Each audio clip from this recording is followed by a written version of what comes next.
नमस्कार विद्यार्थी मित्रांनो. आज आपण विषय इतिहास पाठ 9 ऐतिहासिक ठेव्यांचे जतन या पाठाचा पुढील भाग अभ्यासणार आहोत. या भागातील अभ्यास घटक आहे कोश वाङ्मय, त्यामध्ये कोशाची आवश्यकता, कोशाचे प्रकार, कोश आणि इतिहास, इतिहास विषयाशी संबंधित कोश या घटकांचा सविस्तर अभ्यास आपण या भागामध्ये करणार आहोत. कोश म्हणजे शब्दांचा, विविध माहितीचा वा ज्ञानाचा केलेला पद्धतशीर संग्रह. विविध ज्ञानाचे विशिष्ट पद्धतीने केलेले संकलन आणि मांडणी म्हणजे कोश होय. पहा, कोश म्हणजे काय? तर कोश म्हणजे शब्दांचा, विविध माहितीचा वा ज्ञानाचा केलेला पद्धतशीर संग्रह, विविध ज्ञानाचे विशिष्ट पद्धतीने केलेले संकलन आणि मांडणी म्हणजे कोश होय. उपलब्ध ज्ञानाचे व्यवस्थापन आणि सुलभ रीतीने त्याच्या उपलब्धतेची सोय हे त्याचे उद्दिष्ट होय. पहा, सुरुवातीचा मुद्दा आहे कोशाची आवश्यकता. कोशामुळे वाचकांपर्यंत ज्ञान पोचवले जाते. त्याची जिज्ञासा पूर्ण करण्याचा प्रयत्न केला जातो. एखाद्या मुद्द्याचा सविस्तर उलगडा केला जातो. वाचकाला त्याचा अभ्यास वाढवण्याची प्रेरणा मिळते. जे अभ्यासक, संशोधक असतात त्यांच्यासाठी ज्ञानाचा पूर्वसंग्रह उपलब्ध करून देऊन त्यात अधिक भर घालण्याची, संशोधन करण्याची गरज कोश निर्माण करतात. तसेच पहा की कोश वाङ्मय राष्ट्राच्या सांस्कृतिक अवस्थेचे प्रतीक असून समाजाची बौद्धिक वा सांस्कृतिक गरज ज्या ज्या प्रकारची असेल त्या प्रकारच्या कोश वाङ्मयाची निर्मिती त्या त्या समाजात होते. कोशातील माहितीच्या मांडणीकरता अचूकपणा, नेमकेपणा, वस्तुनिष्ठता, बांधीवपणा आणि अद्ययावतता या गोष्टी आवश्यक असतात. अद्ययावतता राखण्यासाठी ठराविक काळाने कोशांच्या सुधारित आवृत्त्या किंवा पुरवण्या काढाव्या लागतात. तसेच पहा की कोश रचना करताना अकारविल्हे आणि विषयावर अशा दोन पद्धती ढोबळमानाने वापरतात. हे करत असताना वाचकाची सोय आणि माहिती शोधण्याची सोय या गोष्टी लक्षात घ्याव्या लागतात. कोशाच्या शेवटी सूची दिलेली असेल तर वाचकाची उत्तम सोय होते. वरील प्रकारची कोश रचना एखादी व्यक्ती किंवा संपादक मंडळ करू शकते. कोश वाङ्मयातील लेखन करत असताना विविध विषयांमधील तज्ज्ञाची गरज भासते. पहा की कोश वाङ्मयातील लेखन करत असताना विविध विषयांमधील तज्ज्ञांची गरज भासते. त्यानंतरचा मुद्दा आहे कोशाचे प्रकार. कोशांचे सर्वसाधारणपणे 4 विभागात वर्गीकरण करता येते. कोशाचे सर्वसाधारणपणे 4 विभागात वर्गीकरण करता येते. 1. शब्दकोश, 2. विश्वकोश, 3. कोशदृश्य वाङ्मय, 4. सूची वाङ्मय. हे काय आहेत तर हे कोशाचे प्रकार आहेत. म्हणजेच कोशाचे सर्वसाधारणपणे 4 विभागात वर्गीकरण करता येते. 1. शब्दकोश. यात शब्दांचा संग्रह, शब्दांचा अर्थ, प्रतिशब्द, पर्यायी शब्द, शब्दांची उत्पत्ती दिलेली असते. शब्दकोशांचे महत्त्वाचे प्रकार म्हणजे सर्वसंग्राहक, विशिष्ट शब्दकोश, परिभाषाकोश, उत्पत्तिकोश, समानार्थी किंवा विरुद्धार्थी शब्दकोश, म्हणी, वाक्यप्रचार, संग्रहकोश इत्यादी. 2. विश्वकोश. विश्वकोशाचे 2 भाग पडतात. 1. सर्वसंग्राहक, उदाहरणार्थ एन्सायक्लोपीडिया ब्रिटानिका, महाराष्ट्रीय ज्ञानकोश, मराठी विश्वकोश इत्यादी. 2. विशिष्ट विषयपर कोश. हे एखाद्या विषयाला वाहून घेतलेले कोश असतात. उदाहरणार्थ भारतीय संस्कृती कोश, व्यायाम ज्ञानकोश इत्यादी. 3. कोशसदृश्य वाङ्मय. यात एखाद्या विषयाची समग्र मांडणी केलेली असते. यामध्ये एखाद्या विशिष्ट विषयावर तज्ज्ञाकडून लेख लिहून घेऊन ग्रंथ निर्मिती करतात. उदाहरणार्थ महाराष्ट्र जीवन खंड 1-2, शहर पुणे खंड 1-2, इयरबुक. 4. सूची वाङ्मय. ग्रंथाच्या अखेरीस दिलेली त्या ग्रंथातील व्यक्ती, विषय, स्थळे व ग्रंथ यांची यादी, शब्द यांच्या याद्यांना सूची असे म्हणतात. सूची सहसा अकारविल्ले असते. ती त्या ग्रंथाच्या वाचनास मदत करणारी असते. उदाहरणार्थ मराठी नियतकालिकांची दाते यांनी सिद्ध केलेली सूची. त्यानंतरचा मुद्दा आहे कोश आणि इतिहास. इतिहास विषयात आणि कोशात वस्तुनिष्ठतेला महत्त्व असते. हा या दोघांमधला समान धागा आहे. प्रत्येक राष्ट्रातील, प्रत्येक भाषेतील विश्वकोश वेगळे असतात, कारण त्यांचे प्राधान्यक्रम वेगळे असतात. स्वराष्ट्राची ध्येय धोरणे, जीवनमूल्य, आदर्श यांचा प्रभाव कोशावर पडतो. तत्त्वज्ञान आणि परंपरा यांचाही प्रभाव कोशावर पडतो. पहा की राष्ट्रीय अस्मिता जागी करण्याचा प्रयत्न कोशांद्वारे करता येतो. उदाहरणार्थ महादेवशास्त्री जोशी संपादित भारतीय संस्कृती कोश. महादेवशास्त्री जोशी संपादित भारतीय संस्कृती कोश जीवनाच्या विविध क्षेत्रांमधील ज्ञान सर्वांच्या विकासासाठी उपलब्ध करून देणे ही कोश रचनेची एक प्रेरणा असते. ज्ञानार्जन व ज्ञानप्रसार यांचा एक जीवनश्रद्धा मानून त्यासाठी व्यक्तिगत व सामूहिक स्वरूपात प्रयत्न केले जातात. म्हणून कोश म्हणजे समाजाचे मानचिन्हच समजले जाते. समाजाची प्रज्ञा आणि प्रतिभा यांचा प्रातिनिधिक आविष्कार कोश रचनेत पाहायला मिळतो. पहा की कोश म्हणजे समाजाचे मानचिन्हच समजले जाते. समाजाची प्रज्ञा आणि प्रतिभा यांचा प्रातिनिधिक आविष्कार कोश रचनेत पाहायला मिळतो.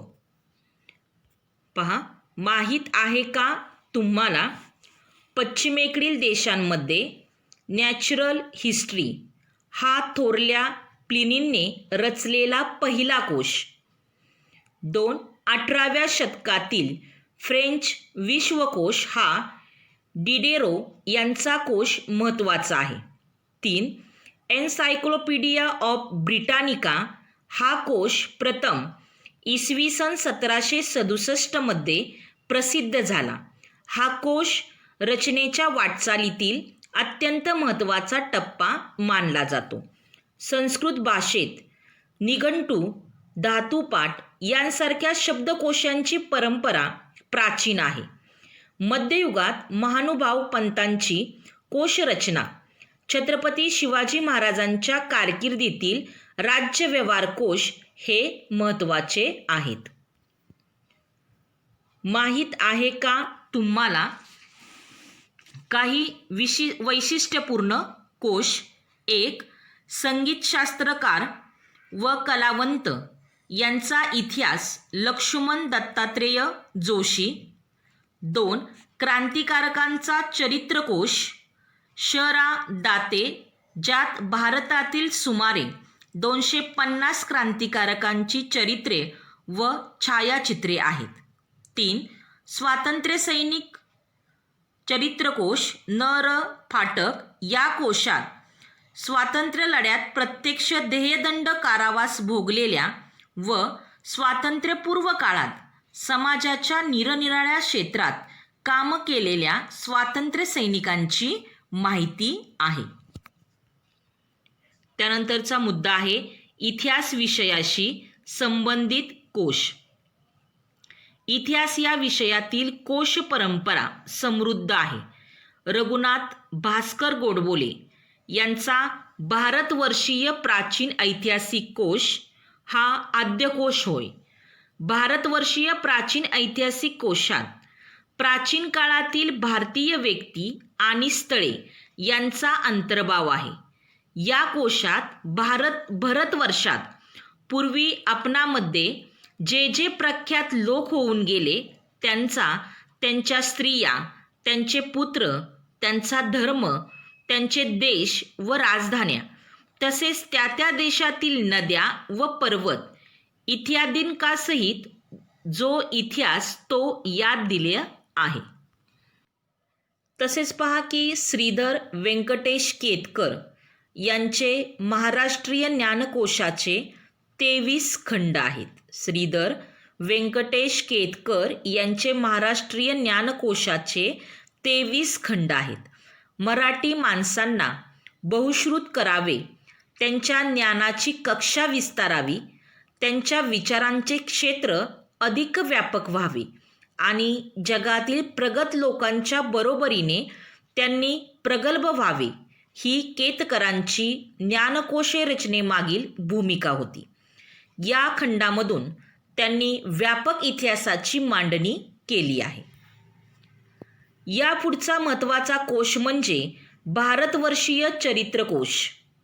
सिद्धेश्वर शास्त्री चितराव यांनी भारतीय चरित्रकोश मंडळाची स्थापना करून तिच्यातर्फे भारतवर्षीय प्राचीन चरित्रकोश, भारतवर्षीय मध्ययुगीन चरित्रकोश, भारतवर्षीय अर्वाचीन चरित्रकोश असे 3 चरित्रकोश संपादून प्रसिद्ध केले.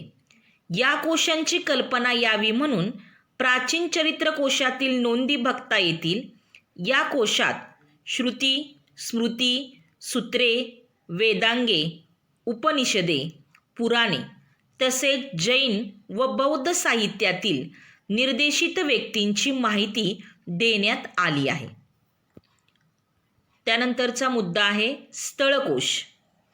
इतिहासाच्या अभ्यासासाठी भूगोल महत्त्वाचा आहे.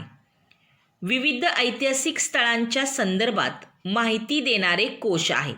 एक महानुभाव पंथातील मुनी व्यास यांनी रचलेला स्थानपोथी या ग्रंथात महानुभाव पंथाचे प्रवर्तक श्री चक्रधर स्वामी ज्या ज्या गावी गेले त्या गावांची तपशीलवार नोंद आहे. तत्कालीन महाराष्ट्राची कल्पना या ग्रंथावरून येते. लीळाचरित्रातील विविध घटना केव्हा, कोणत्या स्थळी व कोणत्या प्रसंगाने घडल्या हेही स्थानपोथीकार सांगतात. त्यामुळे श्री चक्रधर स्वामींच्या चरित्रलेखनासाठी हा उत्तम संदर्भ ग्रंथ आहे. 2 प्राचीन भारतीय स्थलकोश. सिद्धेश्वर शास्त्री चितराव यांनी या कोशाची रचना केली. प्राचीन भारतीय स्थलकोश सिद्धेश्वर शास्त्री चितराव यांनी या कोशाची रचना केली. वैदिक साहित्य, कौटिल्य अर्थशास्त्र, पाणिनीचे व्याकरण, वाल्मिकी रामायण महाभारत, पुराणे, मध्ययुगीन संस्कृत आणि शब्दकोश साहित्य तसेच फारसी, जैन, बौद्ध, ग्रीक आणि चिनी साहित्य यांमधील भौगोलिक स्थळांची माहिती कोशात दिली आहे. त्यानंतरचा मुद्दा आहे विश्वकोश. महाराष्ट्र राज्याचे पहिले मुख्यमंत्री यशवंतराव चव्हाण यांनी मराठी भाषा व साहित्य यांच्या अभिवृद्धीसाठी महाराष्ट्र राज्य साहित्य संस्कृती मंडळाच्या वतीने मराठी विश्वकोश निर्मितीस चालना दिली. तर्कतीर्थ लक्ष्मण शास्त्री जोशी यांच्या नेतृत्वाखाली विश्वकोश निर्मिती सुरू झाली. जगभरातील ज्ञान साररूपाने या कोशांमध्ये आणले आहे. इतिहास विषयाशी निगडीत असणाऱ्या महत्त्वाच्या नोंदी यात आहेत. त्यानंतरचा मुद्दा आहे भारतीय संस्कृती कोश. महादेव शास्त्री जोशी यांच्या संपादत्वाखाली भारतीय संस्कृती कोशाचे 10 खंड तयार करण्यात आले. या कोशांमध्ये आसेतू हिमाचल अशा भारताचा इतिहास, भूगोल, भिन्न भाषक लोक, त्यांनी घडवलेला इतिहास, सण उत्सव, सांस्कृतिक बाबी यांची दखल घेण्यात आलेली आहे. त्यानंतरचा मुद्दा आहे संज्ञा कोश. इतिहासातील संज्ञा वेगळ्या काढून त्या समजावून सांगणारे कोश इतिहासात तयार करतात. इतिहासातील संज्ञा वेगळ्या काढून त्या समजावून सांगणारे कोश इतिहासात तयार करतात. अभ्यासकांना त्याचा उपयोग होतो. इतिहास विषयाच्या अभ्यासकांना कोशरचनेच्या कामात भरपूर संधी उपलब्ध आहेत. कोणत्याही विषयावरचा कोश असतो त्याला इतिहासाची जोड देणे आवश्यक असते. प्रत्येक विषयाला इतिहास असतो. इतिहासाचे अभ्यासक कोशाच्या अभ्यासातून घटनाकोश, दिनविशेष, व्यक्तिकोश, संज्ञाकोश, स्थलकोश इत्यादी कोश तयार करण्यात सहभागी होऊ शकतात. हा तुमचा आजचा अभ्यास आहे. पुढील संकल्पनाचित्र पूर्ण करा. पुढील संकल्पनाचित्र पूर्ण करा. कोशाचे प्रकार. सर्व विद्यार्थ्यांनी हे संकल्पनाचित्र विषयाच्या वहीत लिहायचे आहे.